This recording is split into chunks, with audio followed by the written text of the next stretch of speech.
Welcome, fellow audio sorcerers, wizards, and gurus to my channel. I'm Dan Spencer, and I'm the Audio Sorcerer. In today's video, we're going to talk about my mixed bus processing. And I know that a lot of people struggle with finding a chain that works and works well. So I'm going to kind of take away the mystery in this video and let you know the 5 plugins that I use on my mixed bus, and then also a bonus plugin that I use. So make sure you guys stick around to the end for that. But before we get to the video, make sure that you guys like this video, subscribe, and of course hit that notification bell to know when I have new videos coming out. So without further ado, let's get to the tutorial.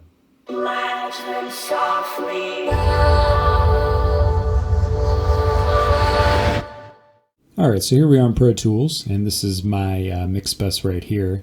Now I like to do a little bit differently than some people. I like to have a pre-master track, as I call it, and this is where I do all of my bus processing. And then the actual master track here has pretty much no plugins on it. It has this one, but we'll talk about that later in the tutorial. So for this tutorial, we're going to be using a song I've been working on. It doesn't have a name yet, and it's strictly instrumental. It will eventually have vocals in it when I actually write some lyrics for it, but for the meantime, I think this will be a good example. So with that being said, let's get to the first plugin.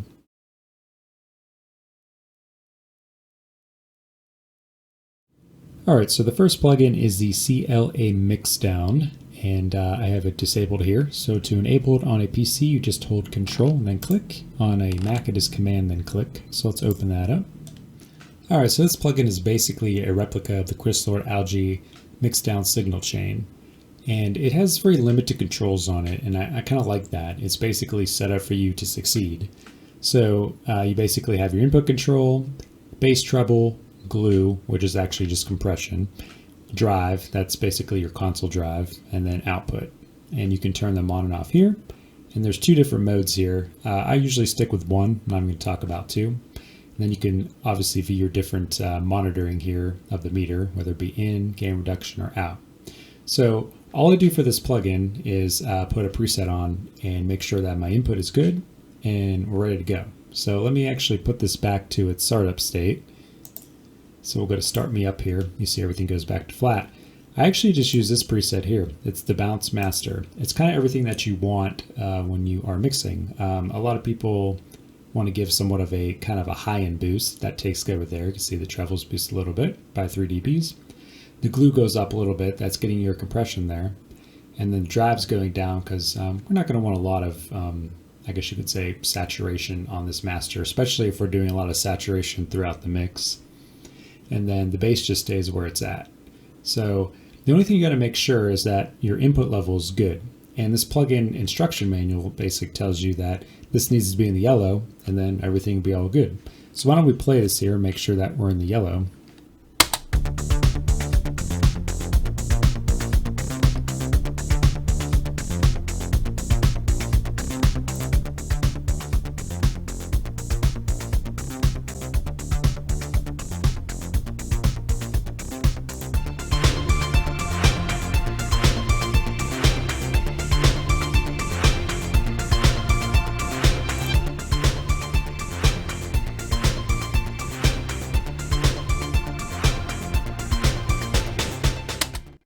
Alright, so as you can see while the song was playing, this was going between green and yellow, but mostly staying in yellow, and that's how we want it.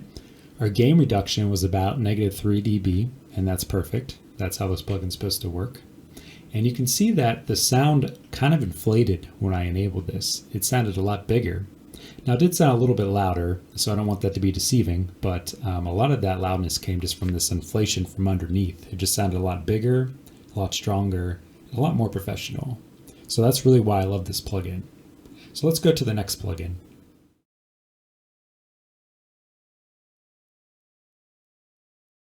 Alright, so our next plugin, our second plugin, is the Slate Virtual Mix Rack. So let's open that up.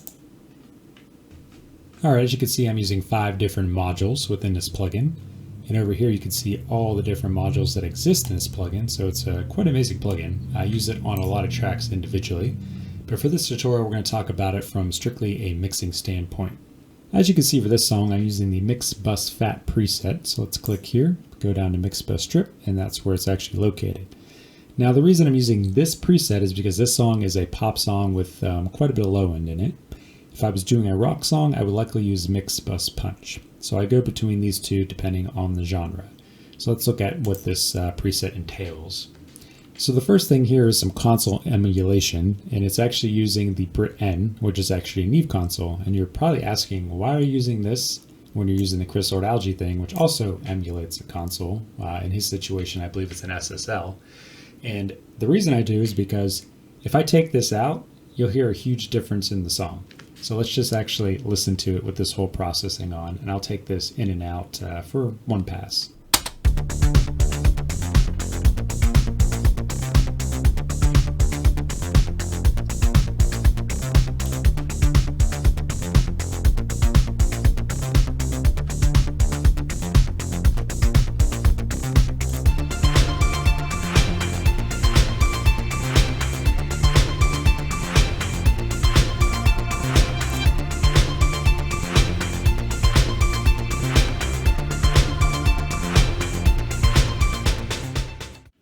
All right, so you can see when I took that plugin out, the song just deflated. This particular, I don't know, setting in here is just fantastic, and it's part of the preset.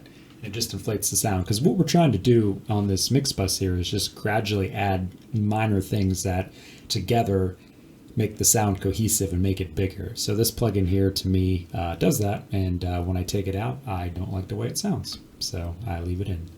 The next thing here is just some minor EQing that's part of this preset here, and you'll see that there is a minor boost at 60 Hertz, just a little bit of cut at 400, that's kind of like the room area, also a little bit of muddy area there too, and then a little bit of boost at 10K. So this, this is pretty typical, so I just leave this as is, and I adjust my tracks based upon that. And this plugin here is actually what I end up bypassing. And the reason I do that is because I use a different plugin, which is going to be our third plugin in the chain, which we'll talk about here in a second, to replace it. So we'll skip over this. So the FG Bomber is an amazing plugin to have on your mix bus.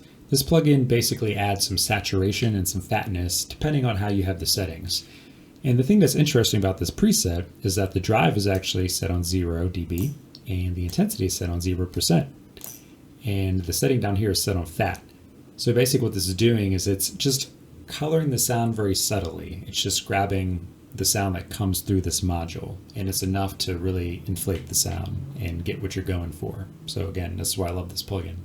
You don't have to do much with it. So the last plugin here is our trimmer, and that's just simply if I need to make any volume adjustments prior to the next plugin, making sure that we are staying within our range. I like to keep my mix bus between -6 and -3 dB, so I have some headroom for mastering. So let's get to the next plugin.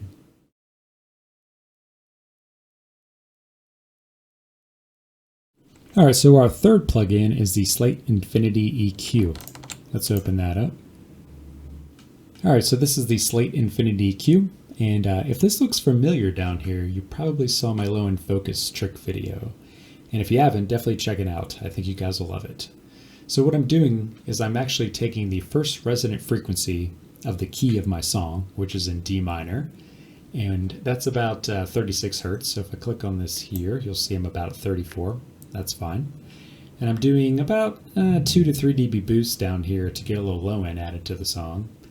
And I'm also doing a cut on the side here around the same. It's a little bit lower down here, but basically around the same. And what this is doing is, since I'm cutting some of the low end off my sides, it's funneling the low end focus towards the center of my spectrum, and that's what I want. So let's actually listen what this sounds like. I'll start with it, I will do a bypass this time.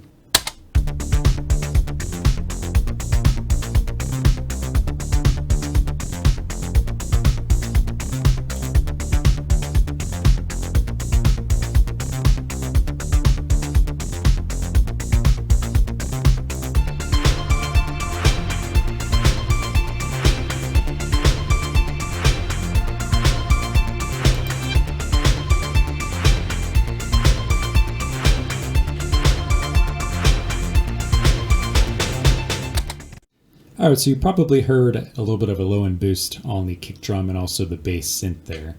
Now, I'm not looking to do anything drastic because essentially all these plugins are going to be working together in little increments to add everything I need to make this sound, radio ready. So again, it's just a less than a 3 dB boost here, and a gradual roll off on the sides there to funnel this towards the center. So with that being said, let's move on to the next plugin.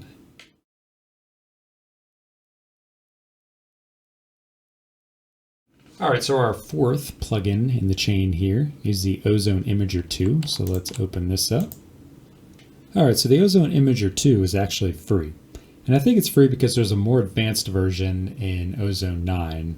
But after using this, I found that it's actually quite useful. It actually sounds really good. So let's actually take it back to its default settings here. And turn that off. And you're actually back to default right there. There's only like really about 3 settings you have to mess with here. So you're going to want to use mode 2. This is a new mode that Ozone introduced, and I noticed that it really keeps the center intact while you're messing with the sides. Now I've had issues in the past with stereo widening where it just feels like you're stretching out your center, you know, like it's like a piece of cheese, you're just losing focus, and nobody wants that in their mix. So that being said, leave on mode 2. And then we're going to enable stereo's eyes. I can barely say that word here, so let's just enable that. Let's leave it on the 6 millisecond delay. That default sounds great to me. And I actually like to put this about 20%. So let's put that at 20. Now you can go a little more, a little less. You really got to listen because you want to make sure that you're not stretching your sides too much, or as what this does is actually kind of turn up your sides so the mix sounds wider. That's basically what a stereo widthing tool does. So let's actually take a listen to this. Let me actually put it on bypass first.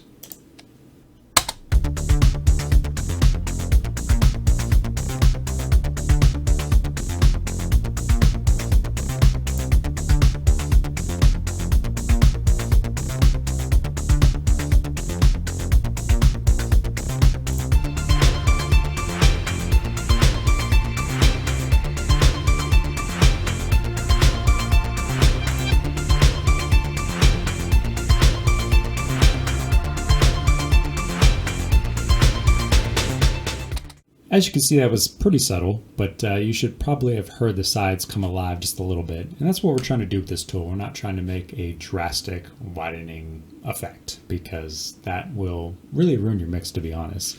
Now, I've done several mixes up to 30%. I don't go beyond 30. I'm not looking for a super wide mix on this song. I think this is perfect for what I'm trying to achieve. So let's go to the next plugin.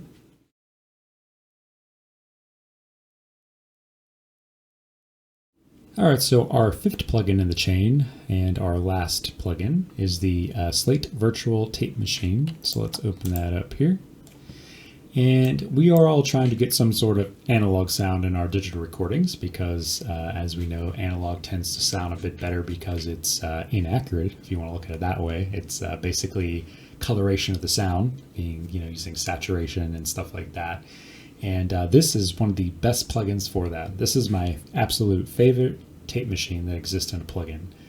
So for this here, I use pretty much these 4 settings here, the only thing that I adjust. I always leave this on normal. I always use 15 IPS for the speed of the mix bus. Now I do use this on a lot of tracks individually. Actually, I use it on every track. So that's kind of making this into a analog console / signal flow chain. I do a lot of the tracks on 30 and I do the mix bus on 15. Now this can vary depending on what track it is, but that's kind of a standard I go off of.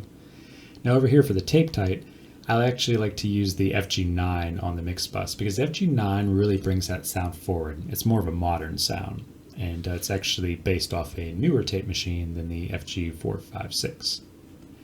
So leave it on FG9. However, for the machine type, I like to use the half-inch 2-track tape. I think that sounds the best on a mix bus. Now, when I have this on individual tracks, I tend to use this on the 2-inch 16-track. Again, it's up to you, but I do recommend keeping it on here for your mix bus. And let's take a listen to what this sounds like. Let's start with it bypassed.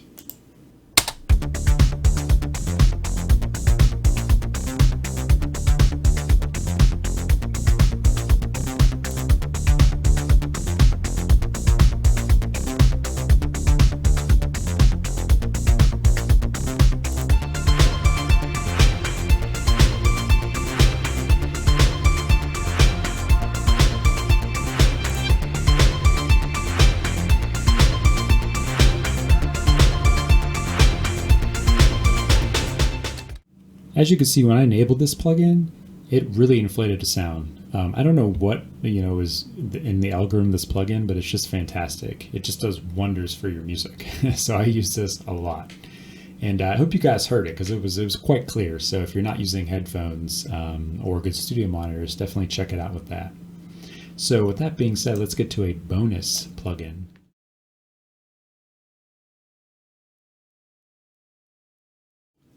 Alright, so our bonus plugin is the CLA Multimedia Arc 2. So let's take a look at this plugin. Alright, so the Arc 2 by CLA Multimedia is an advanced room correction plugin. And what it does is it builds a profile on your room based upon taking measurements with a microphone that comes with this as a kit. Now this microphone has a flat frequency response, which is what you need to actually be able to do something like this. So you're going to take about 14 measurements based upon the manual. It basically tells you where they take them at, and they're all based around the mixing sweet spot of your room, and then it builds a profile like this.